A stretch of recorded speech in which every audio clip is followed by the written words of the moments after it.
All right. I know we're on a strange day than normal, probably at a stranger time than normal, but with the travel and work schedule I've got this week, there just wasn't any other day to try to do it. But next week, even though I won't be home, I don't see any trouble having class at our proper times. I'll be in a different time zone, but I'll adjust. I won't ask you to adjust. And then when I get back from those trips, then we'll have about 10 days to get ready to go to Israel for Pesach. And we'll have to adjust our class time. I plan to just cancel class completely for the week of Pesach, but it doesn't mean that I don't want to teach on Pesach, like do something special in honor of Pesach. So whether we do that ahead of time or whether we do that behind time, I'll figure that out a little later. I'm just putting one step in front of the other this week.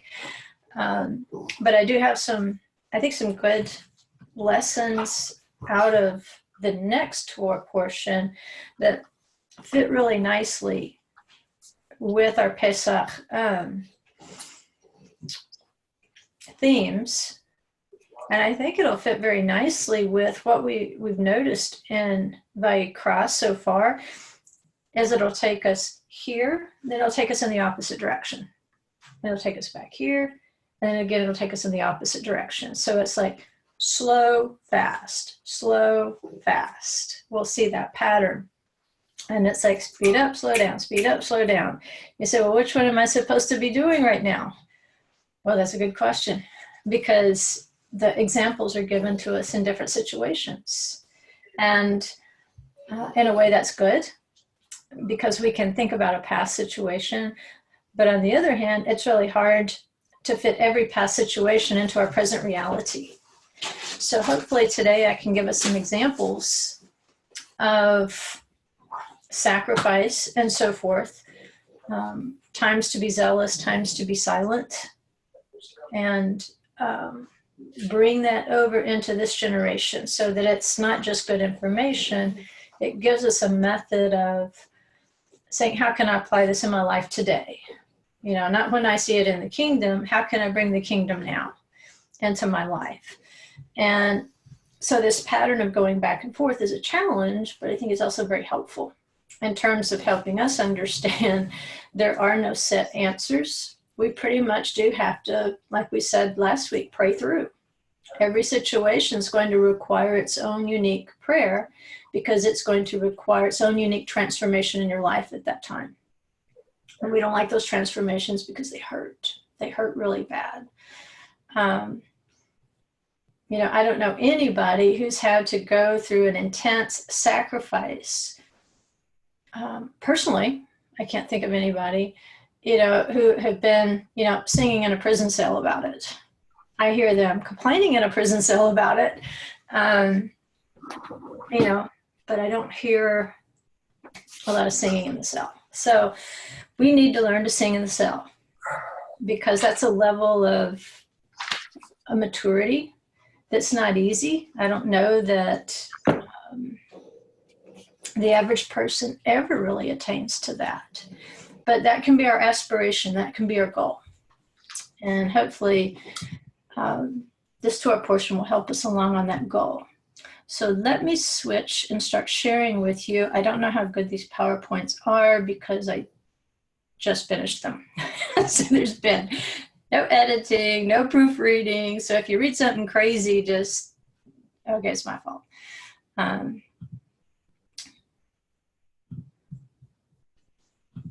But I figured a lot of people might be out because of scheduling, so I wanted to have them some visuals to go along as they go through it. Okay, so this Torah portion is Shmini, which means the 8th, because it's on the 8th day that Moses is going to call to Aaron and his sons. And that process is going to begin, like we heard in Sav command in the last Torah portion, because remember, Aaron still has the sin of the golden calf to deal with. He was instrumental in that, even though he may have done it to try to stall until Moses could return.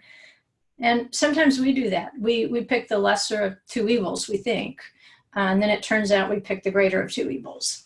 But we only figure that out in hindsight.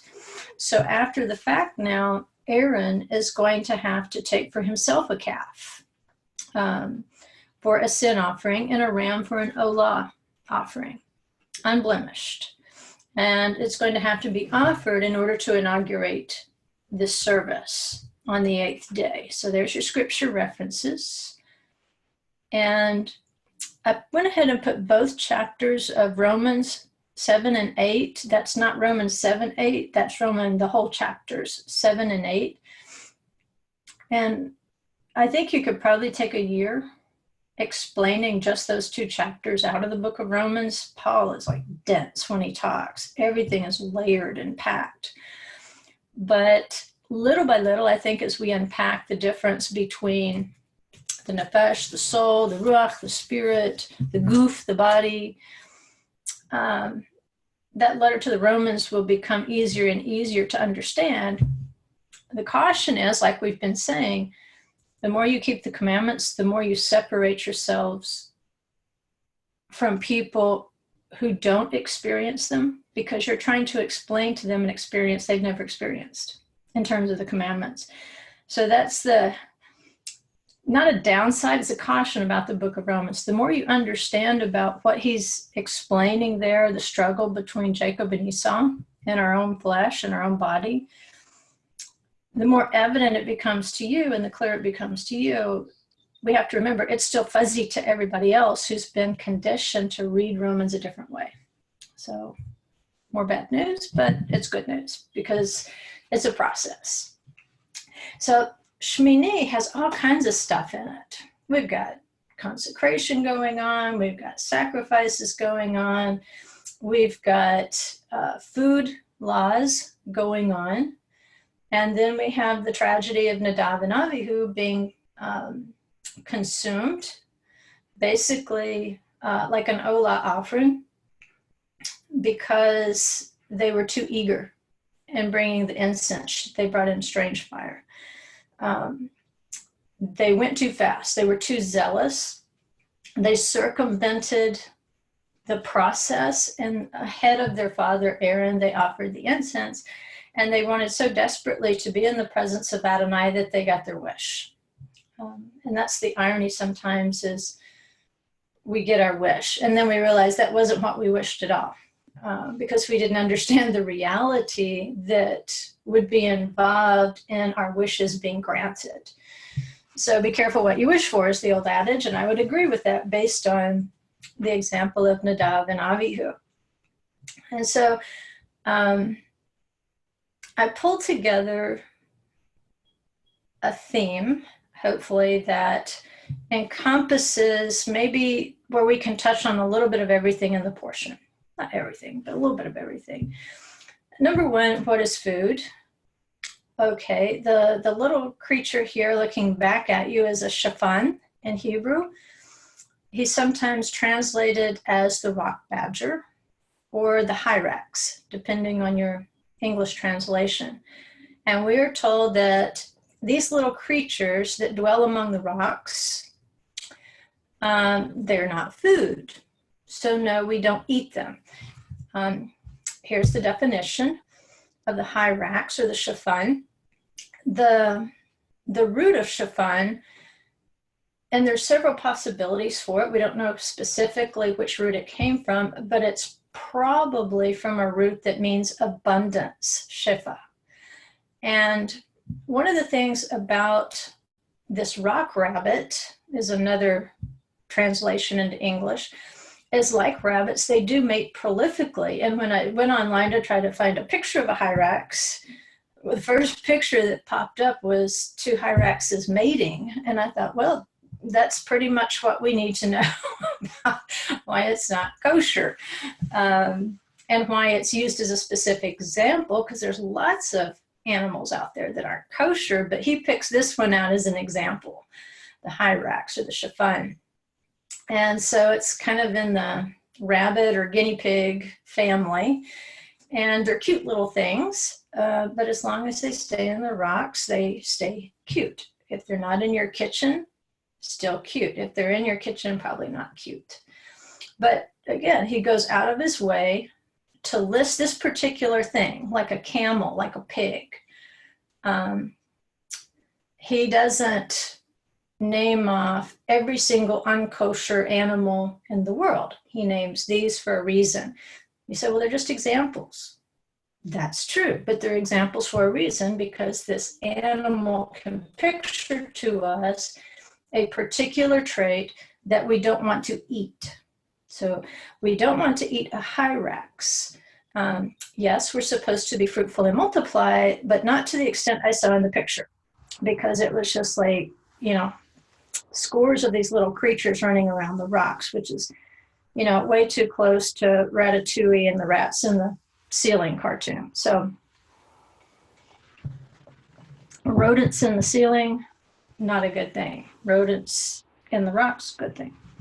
It's not food, is the bottom line. And the Lorax, which is not a real creature.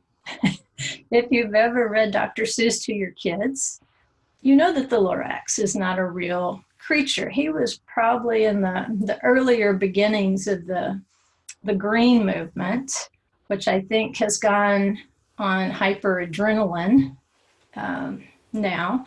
We've got a generation of millennials that this has become their religion, and it's not a religion. It should become part of your faith, being faithful over the creation, but it shouldn't be your faith. And so it's very similar to pantheism. I think that's what it's evolving to, a type of pantheism where, the tree and the grass and everything have become God instead of becoming creations. Regardless, we are supposed to care for the creation. And the Lorax was one of those early examples of cartoons, picture books being used to teach something to young children. And so this Lorax creature represented the beautiful trees that were being cut down. And he kept, repeatedly warning about the effects of the destruction on the trees until all the animals left, because they no longer had any trees to live in. And so at the end of the little book, when the last tree is cut down, the Lorax goes too. He just leaves behind a rock with the word "unless" marked on it, basically sending the message that until we start caring about our environment, then we'll keep losing the animals and the plant life that was originally planted on it by the Creator. You say, why are we talking about Dr. Seuss? I don't know. We'll see when we get there if it works. So we've got the Hyrax, we've got the Lorax, and now let's look at the Sarx. In Hebrew, now this is the Greek translation of the Hebrew word basar, which means flesh. So there's certain sacrifices being made, as we look at our Torah portions, that require the basar, or the flesh, to be burned up. And this is the origin of that lovely evangelical word or expression we've all heard, which is he's in the flesh. Now, unless you've been to church, you probably don't have really much idea what somebody would mean by saying that. You would have to know the context of what Paul's message to the Romans said. But here's the definition. It's the flesh of your body, which covers the bones. It has the blood in it. It can be the body of a man, and it can be actually the body of a living creature. Because remember, that's what we have in common with beasts. We have a soul and appetite, emotion, desire, intellect, the nefesh, that's the soul. But we also have in common a physical body. And that's always the temptation. Do I identify more with the animal kingdom, or do I identify more with the realm of the spirit above? And so it can mean that sensual nature of man, the animal nature, with all those soul cravings. And so that's the sarx. So when we read about the flesh being consumed on the altar in Hebrew with basar, if we were to look at its cognate in Paul's letter to the Romans, especially chapters 7 and 8, he's talking about the sarx. And that helps us because we can go back to these Torah portions and read about the sacrifices on the altar, and then we have context for what Paul's talking about. He's trying to explain to the Romans, who may not have a Hebrew Bible background, what the point of those offerings actually was, what was supposed to be accomplished by all this blood and skinning and burning and washing and arranging and so forth. But like I said at the beginning, this Torah portion, it kind of jerks us back in a different direction. We just came from Tzav, which was that commandment that you had to obey it with haste. There was a sense of immediacy. We saw that use of the shalshelet, which is in contrast to the commandment, because the shalshelet, it's like a pause. It's a prolonging, it's a lingering. But the commandment was to tzav. So Moses, you've got a tzav, even though you might have ambivalence. But tzav followed vayikra, which preceded the message. And so vayikra, it was this endearing preparatory pause before the message was delivered. Not much action in that. So we went from easygoing to fast. And now Shmini is going to kind of carry us back in the opposite direction again. You can see there's kind of a weaving back and forth in terms of the emotion that you're supposed to feel, or the motion. I don't want to say emotion. I would say more motion. The motion you're supposed to feel as you're reading these portions. Because in Shmini, again, we've got Nadav and Avihu. And they went too fast. And in the end, it's going to be contrasted with their father Aaron, who's basically going to sit in silence. And then next week, when we get into the next portion, there's going to be another sense again of immediacy. You must eat it quickly, it's going to say. You must do it fast. And that's not in order to confuse us or to give us a double mind concerning the commandments. It's to teach us how to balance them out. Because there's times when we need to take our time, and there's times when we need to spring into action with great zeal. The moral of the story is whether you do it fast or whether you do it slow, either way, you're going to have to use restraint. You say, well, that doesn't make much sense. I think it does. As we work through it, we'll see that restraint, having control of yourself, is just as important in your silence so that you don't disappear as it is in showing restraint in your zeal where you might go to excess, searching for that spiritual ecstasy like Nadav and Avihu and not realizing you're out of your league. You're in a place he didn't call you to. You're not ready to be there yet. And I think this generation, probably more than any other, has that enticement to run too far, too fast to a place that they're not equipped to minister yet. But here's the thing about a commandment. The longer you delay, remember, the key was with Tzad, they knew what to do and they knew how to do it. There was no reason to hesitate if it was the appointed time. But let's say you know what to do and you know how to do it. Doesn't mean you understand everything about it. You don't. We put that on the shelf and say whenever that comes, it comes. But I do know what to do and how to do it, at least in a preliminary way. The longer I delay it, the more likely there's going to be an interference in performing it. So that's self-control right there. Sometimes self-control means holding back. Sometimes self-control means getting your rear end out of the chair when it needs to be hauled out of the chair to go do something. So a procrastinator is not somebody who doesn't know what to do or how to do it. A procrastinator is somebody who knows exactly what to do, has a pretty good idea how to do it, may not completely get it until they do it. Sometimes you have to figure it out as you go, but you have a general idea. But the longer you let that commandment sit there, the more likely it is to become chametz, leavened.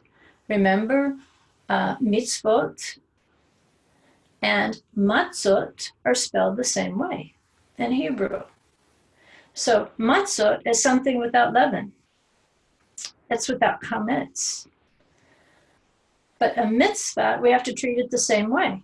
The longer we let it sit there, the more likely it is to rise. And the more we walk around it and talk about it, the more likely it is to become filled with pride, with insincerity, with hypocrisy. There's a time to talk about things, and there's a time to do things. With the commandment that you know what to do, how to do it, when to do it, don't let it sit there. Because when you do finally pick it up, it might be full of pride. Do you really want to wait until you completely reasoned out a commandment in order to keep it? We don't let our children get away with that. They don't need to understand the laws of physics to know the stove is hot, right? They can work that out in 10th grade. But until 10th grade, listen to mom when she tells you don't touch that hot stove. And if you do, it's going to hurt. So if there's a delay, it's likely because we do have some ambivalence. We're having to set aside some personal thing in order to perform it. And remember, the good news is that when you reconcile that inner war between your Esau and your Jacob, that's going to be the source of your deliverance. That's going to be the source of goodness. Because remember, when Moses wanted to see Adonai, he says, I'll cover you with my hand, and you can see all my goodness pass by. So Moses saw all the goodness. And then we find out, oh, the Torah is called good. Wow. So when we're experiencing the Torah and obedience to the Torah, we are experiencing the goodness, part of that goodness that passed by Moses. And the longer we delay, the less likely we are to experience goodness. So Paul wrote to the Romans that the commandment is holy, it's spiritual, and he tries to explain to the Romans this war that we all have in executing a commandment that's less pleasurable. We want commandments to feel good, right? And there is a sense of feeling good when you know you've done the right thing. But we have to realize until we are completely resurrected, until that complete transformation of the heart by the Holy Spirit, the soul is going to continue to be a strong resistant force to our physical doing. Why? Because the soul doesn't see it. The soul doesn't see that far. It doesn't see far beyond, the next meal. The soul has security issues. And to the soul, spiritual things are not secure. It takes your spirit to recognize the security of the spirit, right? Because it's on the other side of the veil. It's in the kingdom that your soul cannot yet see. The soul doesn't really get that when you keep a commandment in this realm, there is a corresponding action in the realm of the kingdom. And when we lose sight of what that commandment is doing there, that's when we're going to reach that state of ambivalence, reluctance, and procrastination until it becomes chametz. So let's look at Leviticus 10:12. It says, then Moses spoke to Aaron and to his sons, Eleazar, his surviving sons, because remember at this time, Nadav and Abihu have been killed by the holy fire, basically. And to his surviving sons, Eleazar and Itamar, take the grain offering that is left over from the Lord's offering fire and eat it unleavened beside the altar, for it is most holy. Okay, that's really profound what he's asking them to do. They've just seen their brothers and son consumed, basically like Olah offerings, consumed. The body's been carried outside the camp. And they know the brothers went too fast. And unleavened bread is associated with speed. Why? Because in, 18 minutes, once the water hits the dough, you've got 18 minutes, and then after that, to get it in the oven, and then after that, it's considered chametz. It's considered leavened bread because the spores from the air will have invaded. So they're having to balance in their heads with this commandment.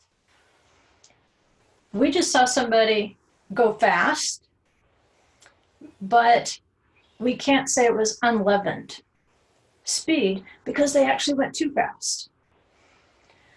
And so the unleavened bread here, it's reminding them, yes, you still need zeal for the commandments. You still need to do them quickly when you know what to do, because these commandments are holy. But the thing is, they are most holy.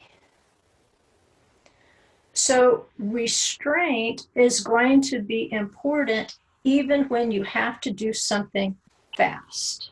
You have to think about the procedure. Had they really thought about, hey, wait a minute, this is our Father's job, and we're running ahead of him in our pursuit of spiritual ecstasy, because that glory, that presence was so profound. They're like, we want to get close to God. We want to get close, close, close. And what did they do? They forgot the procedure, that there's an order to things.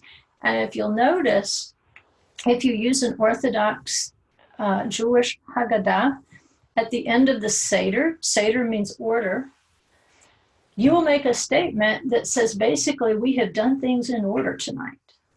Why? Because there's a penalty, even in your zeal, if you do things out of the commanded order.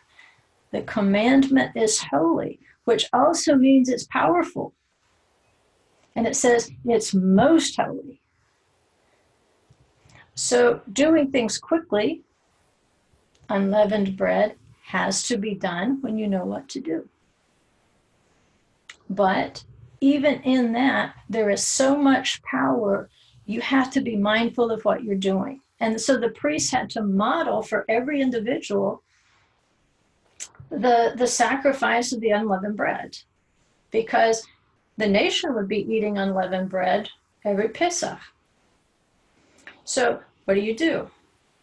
It's by the fire.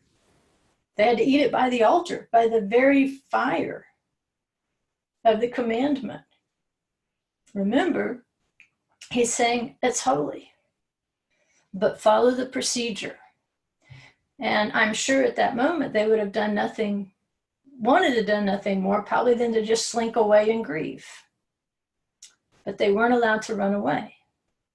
So you can't go too fast and you can't disappear. So Romans 7:12, we'll start there. It says, let me get it where I can actually read it. So then the law is holy, and the commandment is holy and righteous and good. Therefore did that which is good become a cause of death for me? May it never be. Rather, it was sin. So does that make sense how Nadav and Abihu, they were engaging in a commandment that was holy and righteous and good? Did that commandment cause their death? No, their own sin caused their death because they didn't follow the order. And that's what Paul says. Rather, it was sin, in order that it might be shown to be sin, by affecting my death through that which is good, so that through the commandment, sin would become utterly sinful. For we know that the law, the Torah, is spiritual, but I am of flesh. That word there is sarkinos, which comes from sarx, sold into bondage to sin. For what I'm doing, I don't understand. For I am not practicing what I would like to do, but I'm doing the very thing I hate. But if I do the very thing I do not want to do, I agree with the law, confessing that the Torah is good. So now, no longer am I the one doing it, but sin, which dwells in me. For I know that nothing good dwells in me, that is, in my flesh. That word there is sarx. For the willing is present in me, but the doing of the good is not. So do you hear that ambivalence we talked about last week?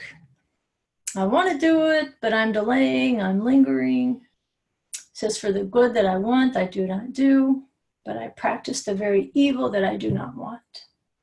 But if I am doing the very thing I do not want, I am no longer the one doing it, but the sin which dwells in me. So we've got here a contrast that helps us understand the Dav and Avihu. They had spiritual zeal for the doing of the thing. But when you get that close to the presence, spiritual zeal will not always protect you from the sin that's dwelling in the flesh. It will expose it. And if there was a disregard for their father, if there was a dishonoring of their father, remember, if you honor your father and mother, your days will be long on the earth. They dishonored Aaron. That was his service, and he had not even performed it yet. They rush ahead of him. What did that reveal in them? A shred of disrespect for their father, and so their days were not long. They were consumed, but they were consumed doing a good thing. There was a desire for good in them. There was a zeal in them. And the Torah, I think it mentions them 4 times. And none of those times do you get the idea that they're being judged harshly. They made a mistake and they paid for it. But basically it says they died before the Lord. So that zeal is not like something that's going to send you to hell. That's not what the example is telling us. Just like with Paul, when he says, I'm doing evil that I don't want to do, it doesn't mean Paul says I'm going to hell. It just says the Torah is doing its job. It's exposing these shreds and spots and wrinkles that are still left in me that I need to deal with. And that's why you have to be very careful with your zeal, that it doesn't take you in too fast to a place you're not prepared to be. So we have a common thread in Shmini that's going to have to do with silence. Because following this, basically Aaron is sitting there and they've already been told, do not leave your heads unshorn, do not rend your garments that you do not die, and he become wrathful with the entire assembly. And your brothers, the entire house of Israel, shall bewail. In other words, he's saying it's not going to be your job right now to grieve for your brother and your son. The whole house of Israel is going to do that on your behalf, because what you're doing is on their behalf right now when you sit in this Mishkan and conduct the service here, because he says the oil of Hashem's anointment is upon you. And you've got to teach people to distinguish between the sacred and the profane. And so bringing in the strange fire, this is an object lesson for the nation of Israel, because they're all going to have to mourn these 2 priests. And so it says, why did you not eat? Aaron, remember, Aaron's grieving, but he's remaining silent. He says, why did you not eat the sin offering in the holy place? For it is that which is holy of the highest degree. And he says, behold, its blood was not brought into the sanctuary within. You should have eaten it in the holy as I commanded. Aaron spoke to Moses was it they who offered this day the sin offering and their Olah offering before Hashem? Now that such things befell me, had I eaten the sin offering this day, would Hashem approve? And it says Moses heard and he approved. And so, again, Aaron had to remain silent. Well, he didn't have to. He chose to. He chose to remain silent.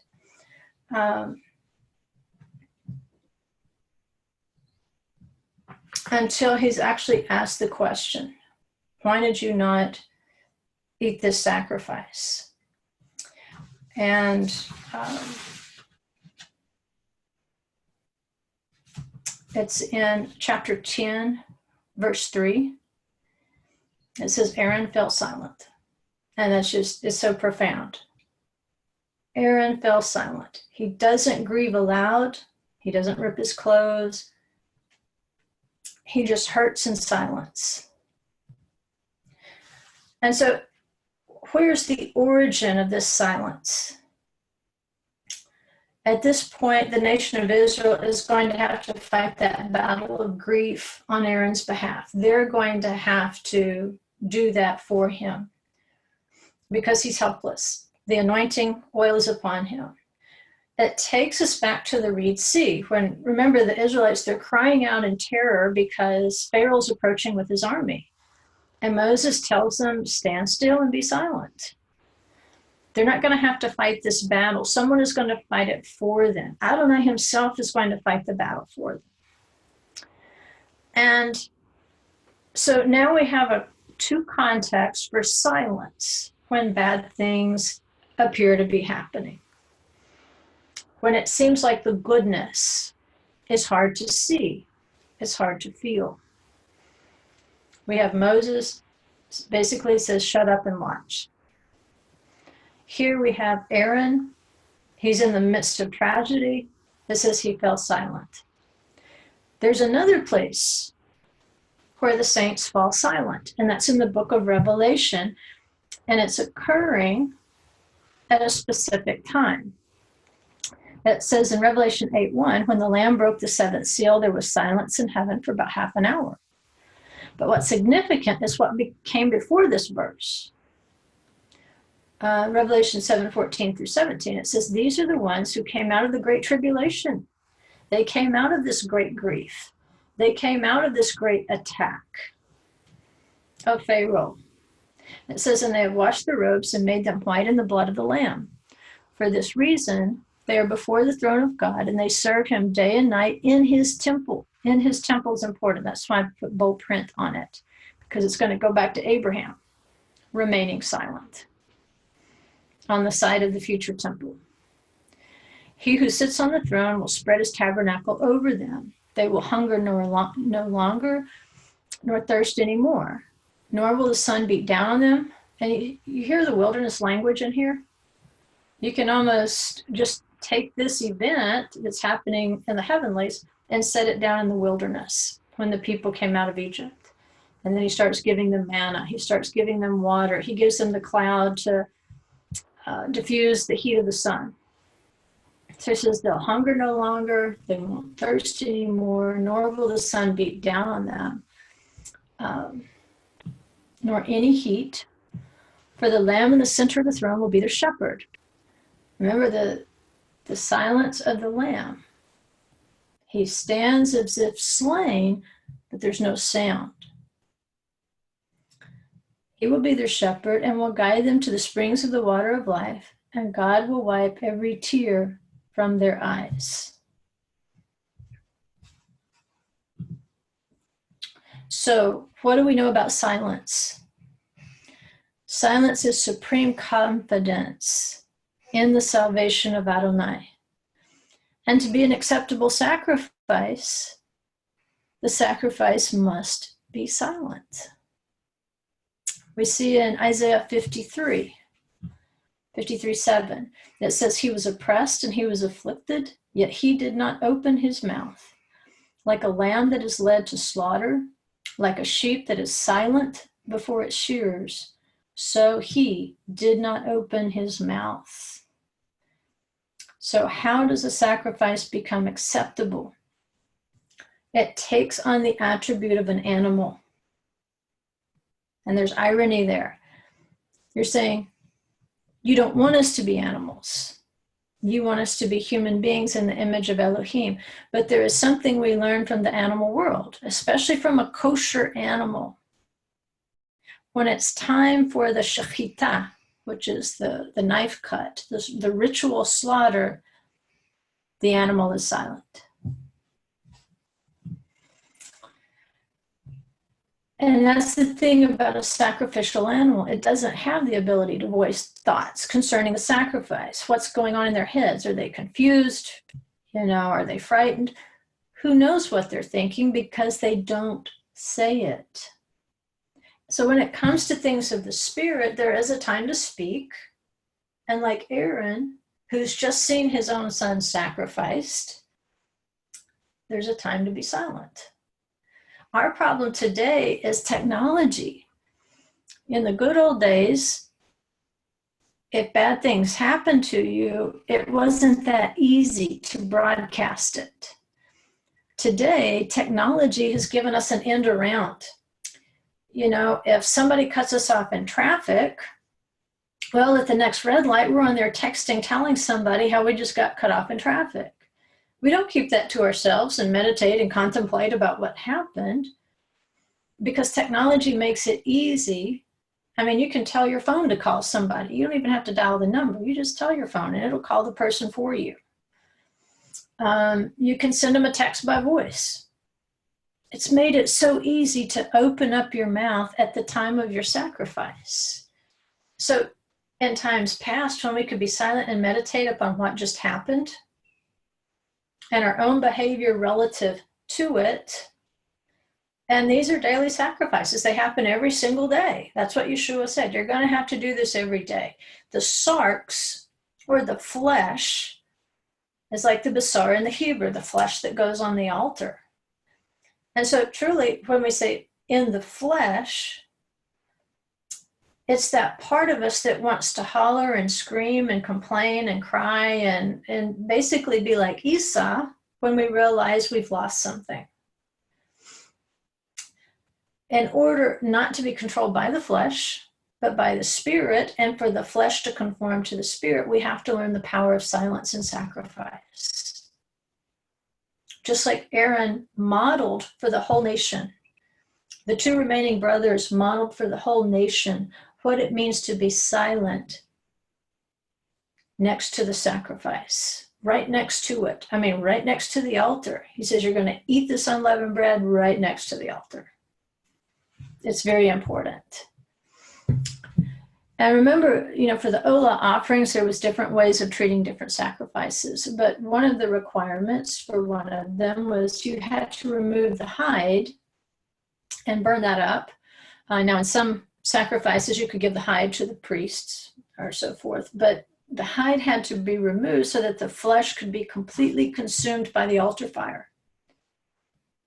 In other words, that animal nature, that basar, that flesh, it had to be offered. But remember, the animal on the altar remained silent. And sometimes I think out loud. I think at some point in their life, maybe everybody thinks out loud, and that's fine. If you're trying to work through a problem, work through a process, please do think out loud, because it engages a part of your brain that may need to wake up. But when it concerns our animal sacrifice, when he's dealing with our flesh, with our soul, our appetite, emotion, desire, and intellect, when somebody has checked us hard, when we feel like we've lost something, when we feel like we're a victim, which is kind of what the animal is, the temptation is to work through that sacrifice out loud. And we need to re-examine, retelling that story 1,000 times. Because the more words that are spoken, the more the incident is going to be confused. How many times has somebody come in and they've heard the tail end of a conversation and created a whole story around the tail end of the conversation that really had nothing to do with what was told. And the more you multiply these words, the more likely it is that somebody's going to hear your story through their own filter and retell it, and it's not going to be true. It's going to have elements of truth, but it will not be truth. It would simply create more confusion, more doubt. What's going to happen is you're going to draw others into your confusion. You're going to draw others into your sacrifice. And it will no longer be a silent sacrifice. It will be a screaming sacrifice on the altar. And the closer you get to the hottest part of the fire, the more you're going to try to kick and scream. How do we know that happens? All we have to do is pull up Facebook and Twitter, and we'll realize that nothing happens to us anymore in silence. The second something bad happens to us, we get on Facebook and Twitter, and we tell everybody. We draw them into our sacrifice instead of just sitting there and eating it. So here's our connection to the temple. And trust me, that's a confessional, all right? When Delta makes me sit 2 hours on the tarmac, I want to tell somebody. But if I wanted to gain more spiritual maturity, I would think about that incident and say, you know what? Why did I need to draw everybody into my sacrifice? Because now it's not a silent sacrifice, and I'm really not transformed by it. If I just sit there and deal with it and use that time to think about good things and lovely things and spiritual things, or just take a nap, then that is better than retelling that story as many times as I've told it. Why do I want to retell the story? Do I want sympathy? Do I want people to know how sacrificial my life is? Yeah. If I'm honest with myself, probably. So what does this Torah portion tell me? Next time you get stuck on the tarmac for 2 hours, shut your mouth. Rejoice in the sacrifice. And that is going to have a transformative effect where you don't feel like you need sympathy or a pat on the back, or I'm sorry that happened to you, or I understand why you're a little punchy tonight, you know. We want those soothing words. And I think people will read us, the people who love us will read us, and they will give us that human comfort we need at the proper times. But we have to recognize the times when he's asking us for a sacrifice, not for a group hug. There's a time for both. So when Abraham was asked to offer Isaac as an olah offering, which it discusses in this Torah portion, the olah offering, the resurrection offering, basically, we have no record of anything he said. Not until they get on the mountain. Not until, it's basically just the least number of words. Like the lad and I will go worship and we will return. The Lord will provide for himself a ram. That's it. We don't hear the complaining. We don't hear the arguing even that Moses did with the burning bush. We just see he went and did it and remained silent. And he sanctified the place through the silence. And if you'll remember, at Rosh Hashanah, we read the Akedah, which is the binding of Isaac as an olah sacrifice. But at Rosh Hashanah, which is Feast of Trumpets, 10 days before Yom Kippur, we don't really ask forgiveness. If you've ever looked at a Rosh Hashanah machzor, there's not a lot of repentance and forgiveness requesting going on. It's mostly acknowledging the sovereignty of the king. Instead, at Rosh Hashanah, when you're asking for forgiveness, you do it without words. You do it with the sound of the shofar. You do it through an animal horn. And typically, it's going to be through the horn, or it should be, through the horn of a kosher animal. If it's done through a ram's horn, which was very typical in the time that the Bible was written, it's going to be done through the horn of a kosher animal, a sacrificial animal.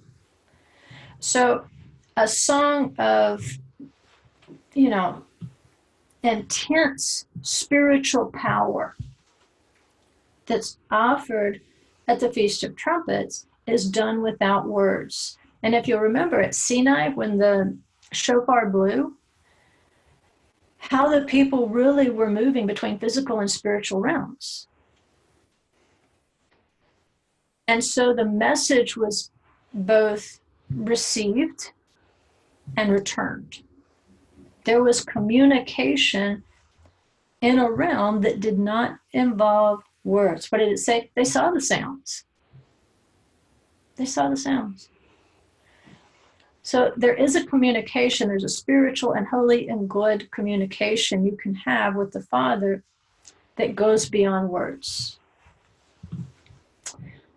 Rabbi Nachman, which you recognize his followers by the white knitted kippas, if you're in Israel, but he wrote, a person should be prepared to submit himself or herself as an offering to God. Just as an animal cannot speak, we too preserve silence. This is the exact point of transformation. We have the capacity to speak, but we practice tzimtzum. And I think the easiest explanation of tzimtzum is the act of withdrawing within yourself, creating this empty space within yourself. And there is evidence, scientific evidence, that when a tree is about to have a fruit picked from it, it goes into a type of faint, is the word they used. In other words, there's a numbing effect that it will have on itself when it knows the fruit's about to be picked. And apparently there is some kind of pain that a fruit tree will feel when either, not just picking the fruit, but if you cut its branch, it has a reaction. It has an electrical reaction, just like a human being, which helps us understand why trees are used as metaphors of human beings in Scripture. And the scientists say that electrical effect of the tree that knows it's about to have the fruit taken from it, they say it's like what happens to a kosher animal right before the shechita, right before the knife comes across the throat. A lamb will kind of put itself into a faint. It's like it knows somehow in its animal consciousness what's about to happen, and it numbs a little bit of the pain. And so this is what the rabbi is telling us about those moments when we become the sacrifice. You know it's about to happen, or you know it's happening.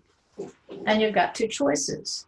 You can blow up, or you can withdraw within yourself like Aaron and exercise restraint, contemplate, meditate, and it's not going to completely take away the pain, but the problem with taking away the pain by telling the story to everybody is it takes away the benefit of the sacrifice. See, when I tell everybody the story, I'm not necessarily being transformed by the negative experience or what I perceive to be a sacrifice, a negative experience. But if I keep it to myself and I learn from it or I work through it, that's when you'll notice a spiritual transformation. That somehow you were able to be that lamb or that plucked fruit. And yes, it did hurt, but with the power of the Holy Spirit, it doesn't have to have that as severe effect. And it's not something you get early in your spiritual walk. It's really only found with maturity in your spiritual walk. So what do we normally do when we have our sacrifice moment? This is what I mean. Let's take it out of the pages of the Torah and let's put it in a real situation in our lives. What sorts of things could happen to us? Somebody at work could take credit for something we did. That happens all the time. We might have a family member accuse us of something unjustly. It's the ones closest to us that hurt us the most, right? We find out a loyal friend is gossiping about us, and they're the ones that have all the confidential information, right? Maybe our spouse hurts our feelings. These are all sacrifice moments, and we can respond like an animal. If you watch two horses in a pen, if one horse kicks the other horse, then the other horse is going to kick the other horse back. If a dog bites a dog, the dog bites back. If you chase a cow, the cow runs away. You charge a ram, he's probably going to charge back. You stalk a Hyrax, the Hyrax is going to hide in the rocks. You chop down all the trees, the Lorax is going to disappear. These are self-preservation responses. The lamb example, however, is that the lamb falls silent. It doesn't try to cut you back. It doesn't get on the altar, stand up, and broadcast to the world what a sacrifice it's making. It just lays there and allows itself to be burned up. So in those moments of sacrificial situations, if we can be silent, if we can contemplate, if we can keep the words to a minimum, then what we'll find is we can think more clearly. Or at least we can think until we can think clearly. Because your first thoughts aren't liable to be that clear. Mine never are. When I'm angry or sad or whatever, my first thoughts are not clear. If you can wait to speak until your thoughts are clear, then your life will be transformed. Like it or not, on certain days, we're selected to go on the altar. And sometimes repeatedly in one day or week. I was checking out at Kroger the other day, and the lady scans the stuff, and of course, there's one in the batch that doesn't have the barcode. And she says, this has been my whole week. Every day of the week, all day long, it's something. And there's those moments where you just say, of course there's no barcode on it. What else did I expect? You can turn it around and just say, yeah, that's what's happening. Of course it did. Why would I expect a moment of peace in my life? We get the tax bill, the insurance bill. That's why I got to go to work this week and take a contract so I could pay my tax bill. We get those insurance bills. We get broken automobiles. We get crazy people in traffic. We get bosses who are incompetent. There's never enough money for everything we need. Why would we expect to slide into bed at night without that odor of burning flesh? Of course we will. Why? Because of these sacrifices. And so here's the picture of prayer. Prayer is considered the equivalent of sacrifice. It's like the calves of our lips, right? And so when we're in service, when we go to our church or our synagogue or our congregational service, this is the idea we get when we sing praise and worship songs about sacrifice. We get the dry ice view of worship and prayer and so forth. And this all looks great and good. But just contrast that picture right there with what an altar area must have looked like.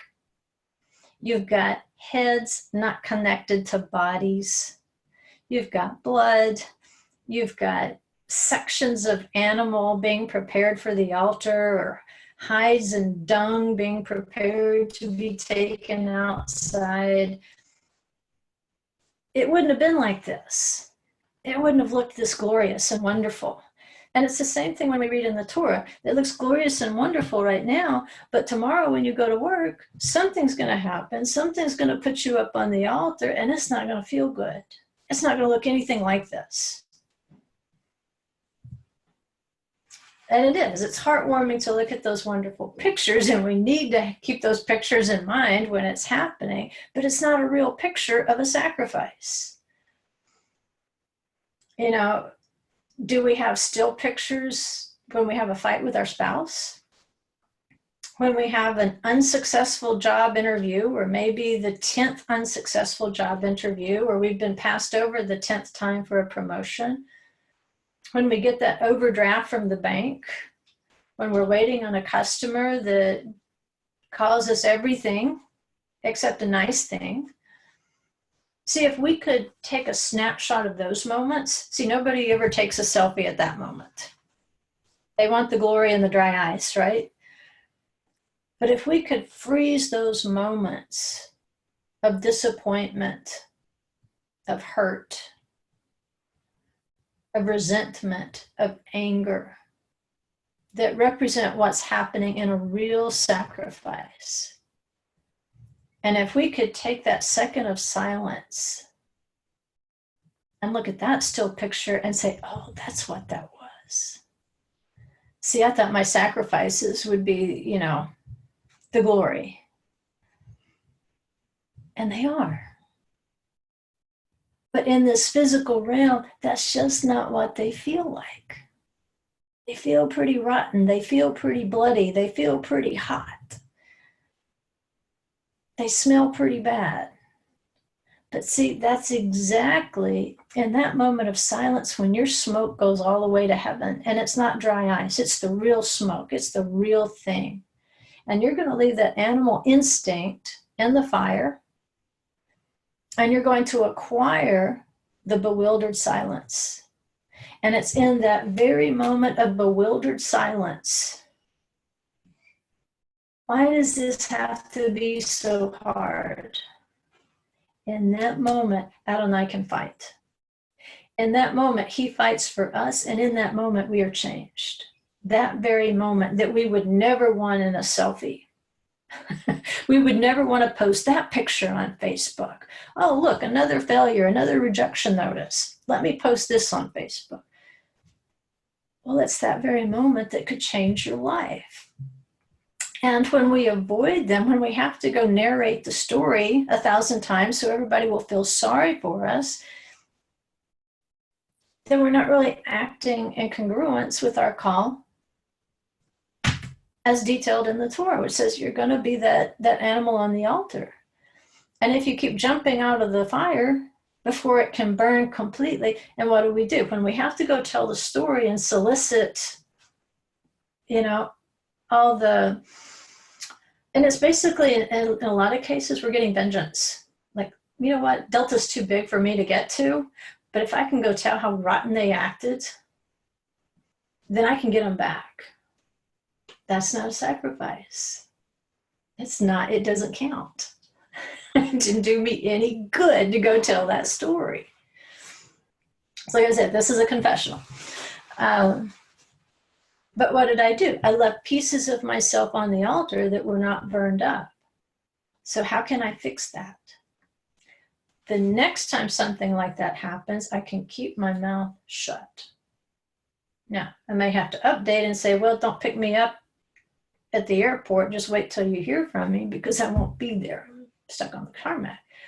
But it doesn't mean I have to do it to acquire sympathy or to take vengeance or any of those basic Sarx instincts. That's the temptation. We want to share our objection. We want to share our hurt, our misery, our outrage, our indignation with what's going on in the world around us. And social media and technology, they've made that really easy. That's the first thing we do when we're unhappy. We start texting or calling somebody to tell them about it. So let's just say we're going to use that example of the incompetent boss. We got two options. We can complain to our coworkers, and we can collect similar stories about how incompetent the boss is, and it's going to reinforce our feelings of victimhood, that we were the sacrifice. But see, that very act negates the sacrifice in terms of what it was supposed to accomplish. Or B, we could remain silent until we get clarity. We could contemplate how to work within the boundaries of the boss's incompetence. And trust me, I've had to do that. Do I want to offer to teach him how to do it? Do I want to suggest schedule changes so that I can do his job for him? What do I want to do that sounds professional, not resentful, not sarcastic, not demeaning, not condescending, not frustrated? Think. Just keep your mouth shut, keep your fingers off the keyboard, and think until you get clarity. Make that silent sacrifice. Now, I'm not saying let somebody commit a crime. Like you have to sit there and let somebody perpetrate a crime on you and don't say a word. No, that's not what we're saying. We're saying we need to be more like Abraham, because the great sacrifice he made was silence. And silence can be faith when you don't know what to do, but you know you want to preserve the holiness of your offering because it's most holy. And your silence is part of that most holiness. And that's what Aaron did.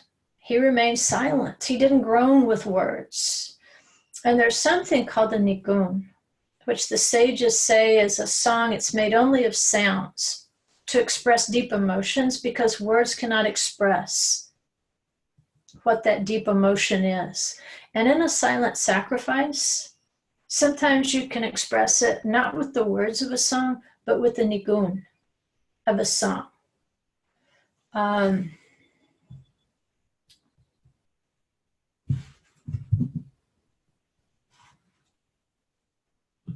Let me do something. I want to remind you of this.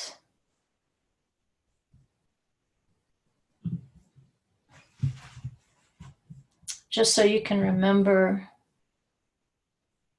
what the nigun is.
Okay.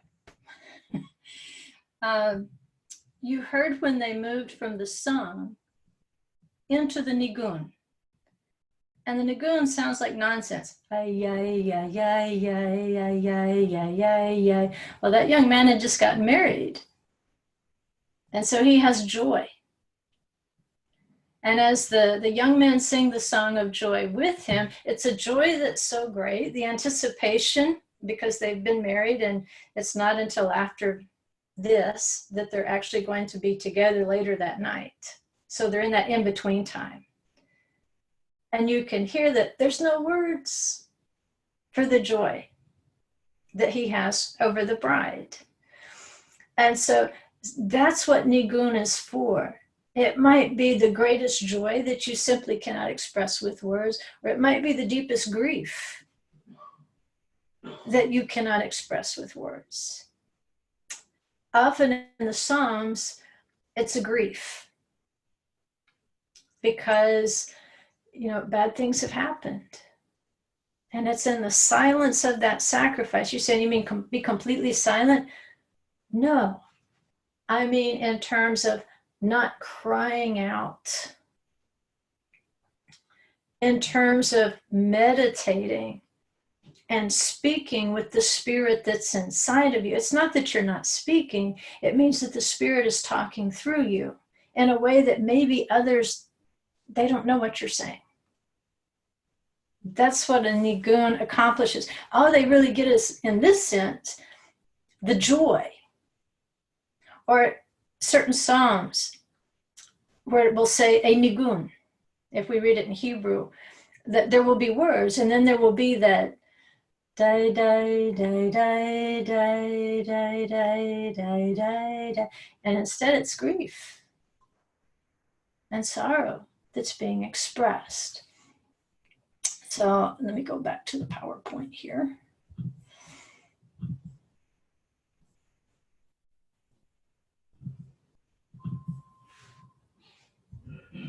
So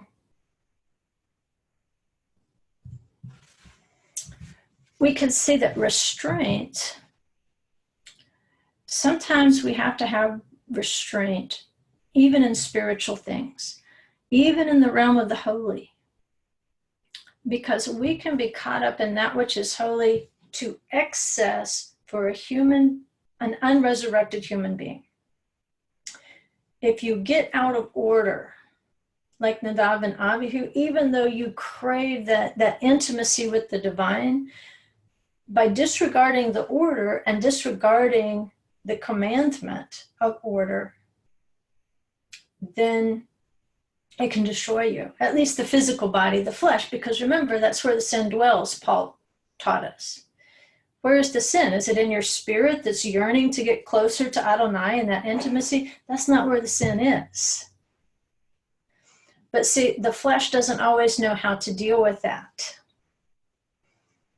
And so the rabbis say that Nadav and Abihu, they believe, were the two elders who actually glanced at the divine presence on Mount Sinai, and they shouldn't have done that.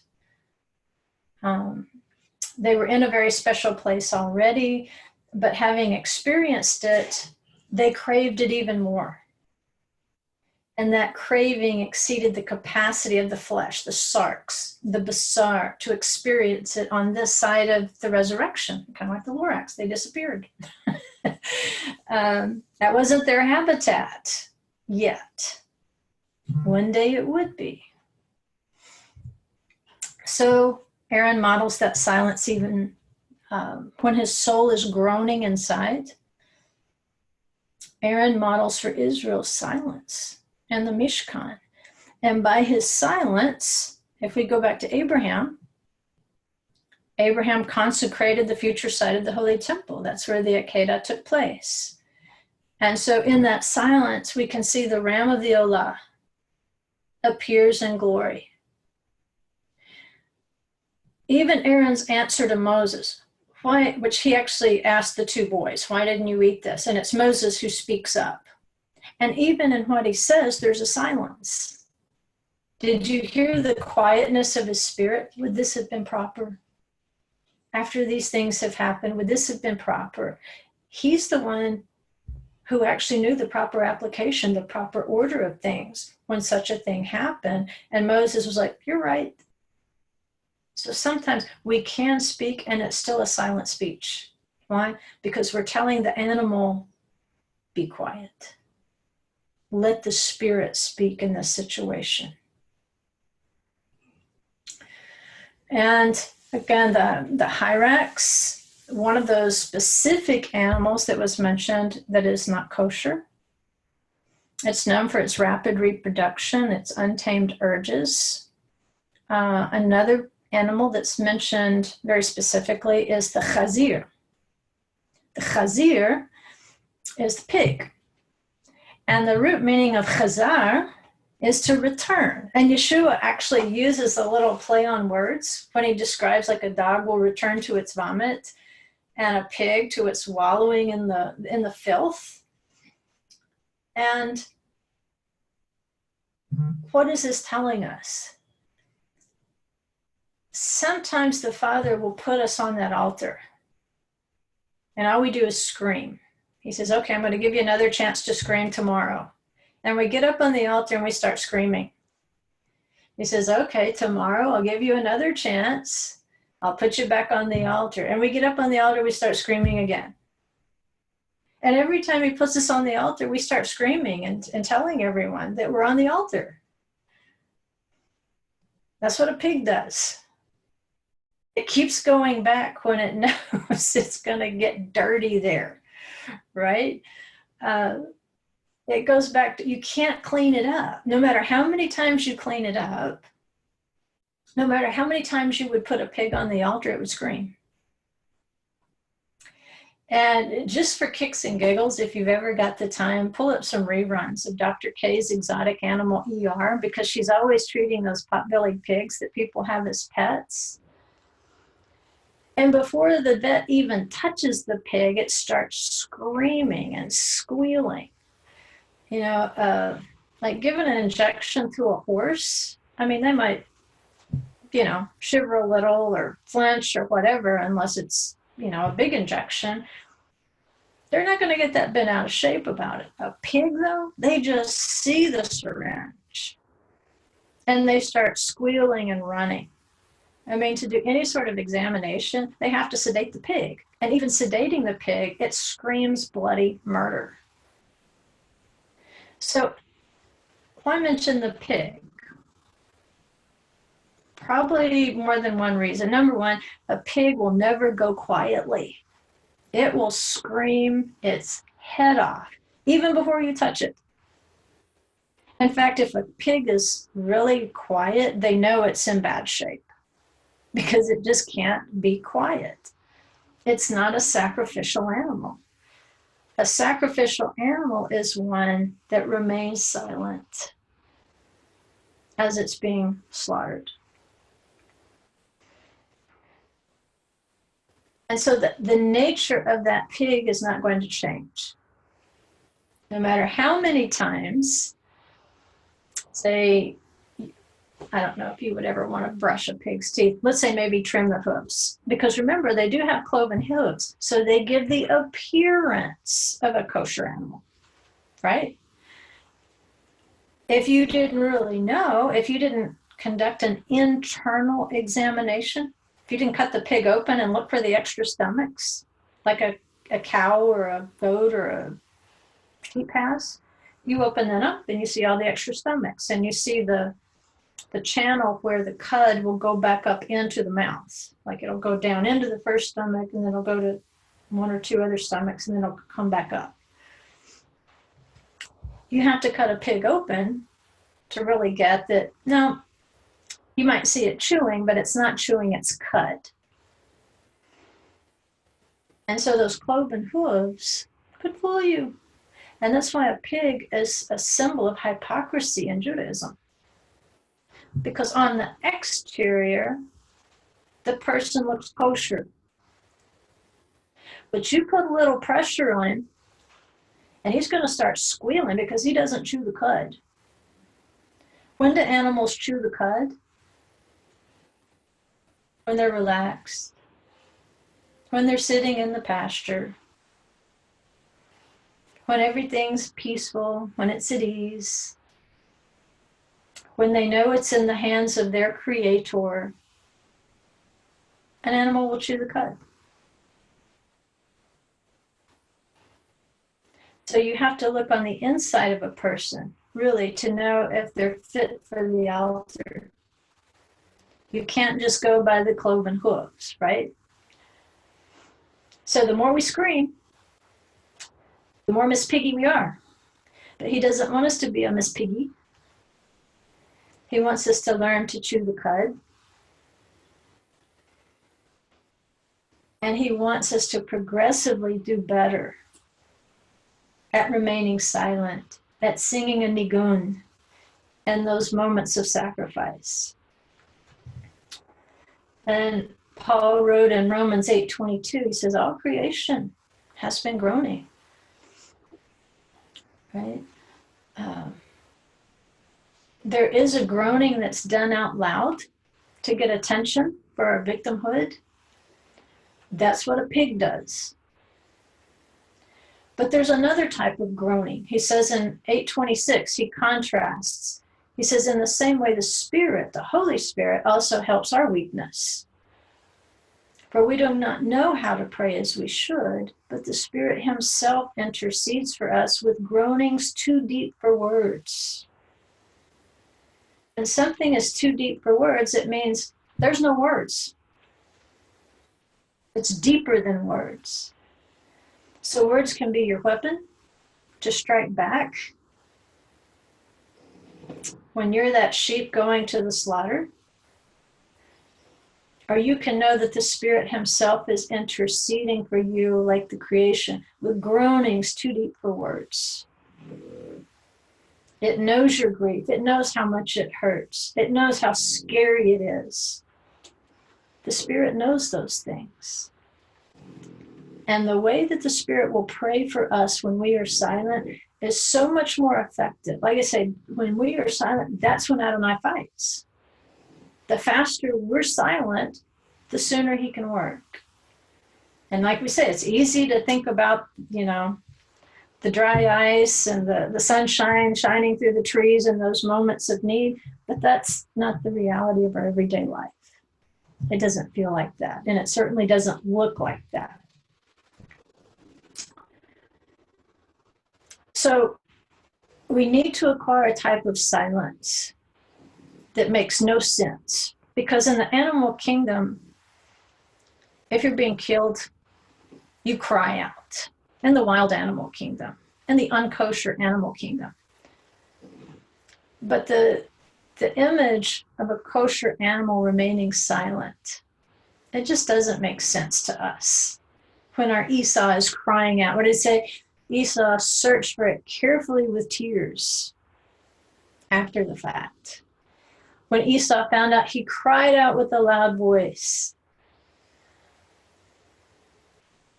Kosher on the outside, but a pig on the inside. It might make no sense to us to be quiet as we're being slaughtered. And we're talking not about like somebody taking a knife to us. That's a different. Somebody actually approaching you with a knife, run, okay? You can listen to that animal and run. Live to fight another day. But I'm talking about those everyday sacrifices that transform your life with the power of the Holy Spirit. And we have to know that no matter how badly you hurt, it's hurting the Father more to put you on that altar. Imagine what Abraham felt like. Well, how much more does the Holy One hurt when you have to go on the altar for your next transformation? But it's true, because when you discipline your children might not think it hurts you more than it hurts them, but it does. They're more focused on what's hurting right now, what privilege are you taking away, the sting on my backside. But we see the bigger picture. We see down the road when that child is going to need those lessons of discipline to be a competent adult. And so we too are children. And so when we see that tax bill come in the mail for the year, when April 15th starts approaching, or when we're passed over for a promotion, we're like children. We feel hurt. We feel passed over. We feel unloved, unappreciated. And no matter how badly we feel, we have to understand the Father is hurting for us. But he wants to see how we behave in that situation. Do we learn anything? Are we transformed by it? Or do we have to just run and tell? Rabbi Kahn said this: when we are besieged by doubt, accosted by thoughts, articulating our misgivings may only make them stronger and spread the poison of doubt to others. Rather, we should resort to nigun. We must attune our ears to hear and learn that tune without words, that wisdom that reverberates in every fiber of creation, which speaks of the oneness of God. All creation has its nigun. The tree that knows how to faint before you take its fruit? How much of our Creator do we see embedded in something that we wouldn't even know about until the polygraph was invented? That's how they first measured it, was through a polygraph. They could measure the electrical impulses. You know, the infinite care for the tree, even the tree. He doesn't want the tree to hurt when we take its fruit. The ability of a lamb, knowing it's about to be slaughtered, may not understand everything, but it can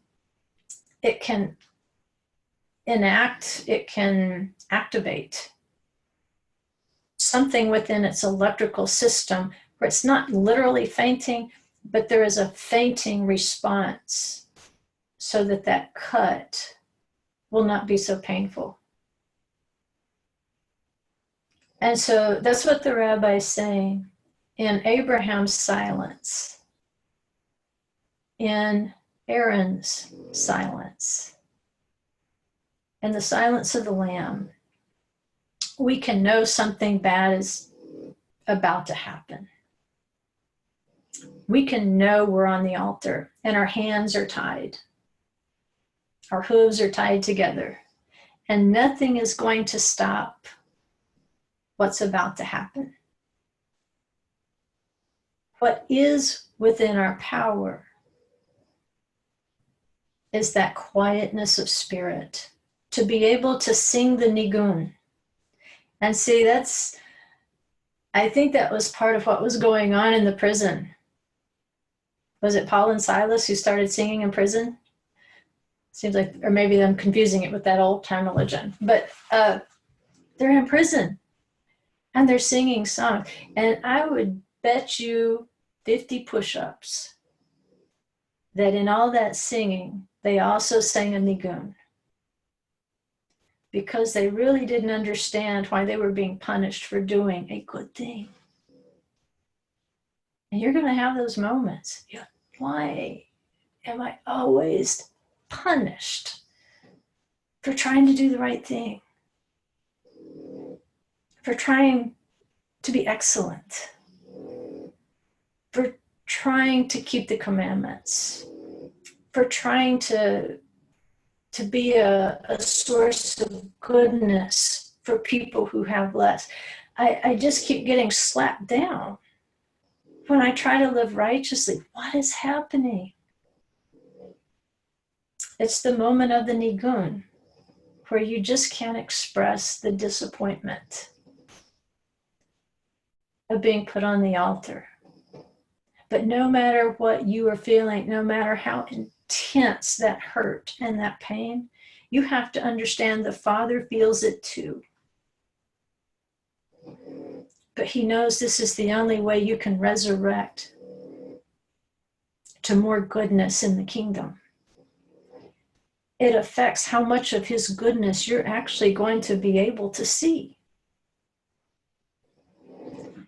Because see, if you're not able through sacrifice to handle that goodness, he can't call you into that more intimate place. Nadav and Abihu, there was still sin in their flesh. How does he deal with sin in the flesh? He puts you on the altar and burns it up. Because the more flesh you leave on the altar, the closer you're going to get to the presence of experiencing that ecstasy that their spirit longed for, but their flesh wasn't quite ready yet. Not quite ready. And so when Moses despairs after the sin of the golden calf, he pleads to see Adonai. That was the moment he says, I want to see you. And he says, you know what? You can see my glory and you can see my back, but you can't see my face. You're not ready yet.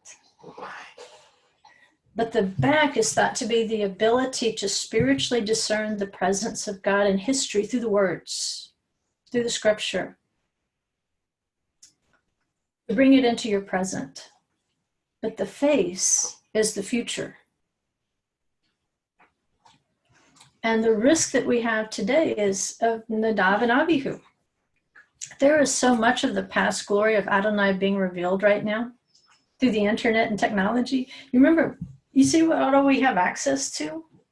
I mean, at our fingertips, we can pull up the wisdom of the ages in terms of understanding the grammar of the Hebrew text and so forth. We can learn Hebrew. We can get closer and closer and closer to the glory embedded in these words through technology. But it's also drawing us closer and closer and closer to a lot of weird stuff. A lot of the twisting of the word at the very same time. So, you know, in that rush for new visions of glory, we can get so wrapped up in those new experiences that we are really running beyond our ability to live in that holier place. As our knowledge of the holy increases, so much self-restraint, so that we don't destroy ourselves with holy things. And so the slower pace, it's going to give you time to eat that unleavened bread in silence, without having to proclaim every thought that runs through our heads, because they're not all good, trust me. You learn also to filter. You train your way of thinking. So not every bright idea we have is Facebook worthy. Not every bright idea we have is book worthy. Not every bright idea we have is pastor worthy. It's a slower pace. We sit there and we eat the word. You gradually acquire this holy knowledge, as well as a sense of your own limitation. You're still a human being. And there's only one that knows the future, the complete meaning of those sacrifices. And so the meaning of your sacrifice on the altar today, it might be an encouragement to someone else, but it also may have nothing to do with their experience. And you might be trying, in your advising, you might be trying to pull them into your experience when what's going on with them is completely different. There's a completely different piece of flesh that's being burned up in them. All you can do is give them that comfort. I'm here. I understand it hurts when the fire's hot and you don't want to get in the hottest part. I understand what that feels like. But talking too much, we can turn into a Job's comforter. And it turns out that our experience has nothing to do with Job's. He just needed a pat on the back and, you know, a scrape on a boil.